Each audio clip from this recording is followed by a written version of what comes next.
On Glowforge Day, listen for the doorbell, give your mail carrier a high five, and bring the 2 large boxes inside. In the biggest box, you'll find your Glowforge 3D laser printer wrapped safely in plastic and foam. Be sure to keep hold of this packaging in case you need to move your printer.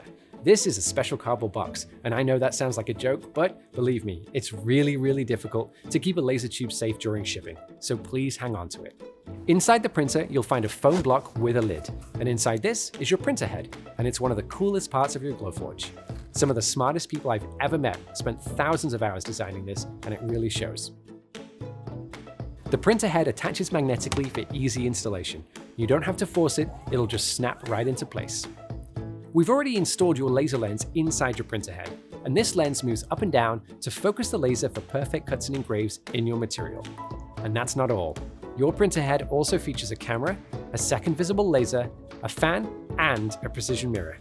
This printer head might be small, but it's certainly mighty. Alongside your printer head, you'll also find a blue cylinder.